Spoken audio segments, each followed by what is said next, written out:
Golbe no watude. Ai fi. Andi tila. Nandi te mfaita tamu. Kumyombo.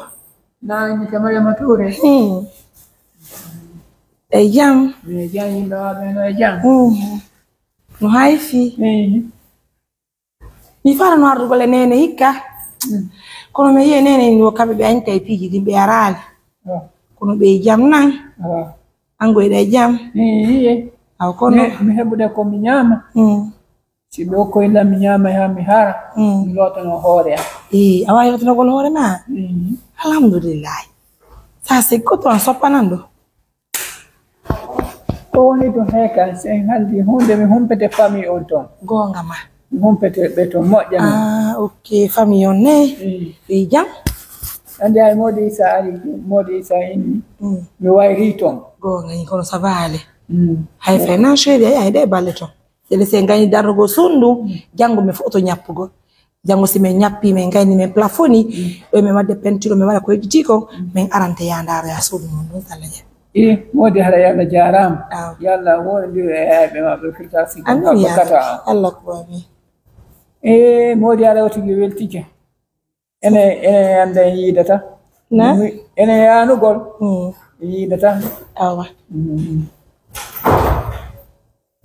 Je suis très contente de voir nos patients qui se portent très bien.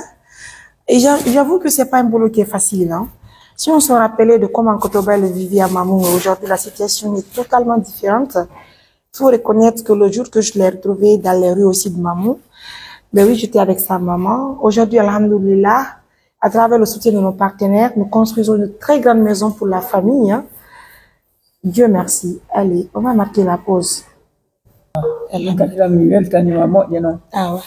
jogorino yumma mi jogortoma noon inchallahu jaɓe a uddita guitere kala hakkido e men goɗɗo go gorko go watama yawade mi holletelam mi mari iko gandiɗo ɗo siko worɓe o mo naɓi kollum piyima ɓayɗa may téléphone noddu tun ko saare o piyata debbo aduna nani. Ça me donne envie de pleurer. Regardez, j'ai un nouveau grand frère qui s'appelle Kotoba. Je vous le présente officiellement, ça fait plaisir. Kotoba na, nene no jamna, mene kamere danki nene to nani.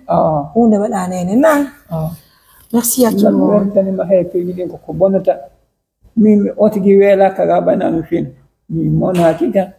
Rayla mi halfina lowre ton ko anini lan. Ko sare. Sa yahi ton sa bay téléphone wodi sa immini an hodday yetta beru ko fala. Et je promets que on va trouver un téléphone pour toi inchallah, mais tu auras des téléphones là. Téléphone, d'accord? C'est promis. Regardez l'enfant de Néné comment il est. Alhamdoulilah, il va retrouver sa maman très bientôt à Mamou dans de très bonnes conditions. En tout cas, nous comptons finaliser la maison. Je demande qu'ils vont mettre la charpente aussi. Alhamdoulilah, merci à tous les partenaires de confiance. De passage, disons merci à la fondatrice. Disons d'abord merci à Tanti Aïssatou Bobo depuis Portugal, qui d'ailleurs, je crois que doit venir aujourd'hui en Guinée. Et en même temps, on dit merci à Madame la fondatrice de l'université Amadou Sylla.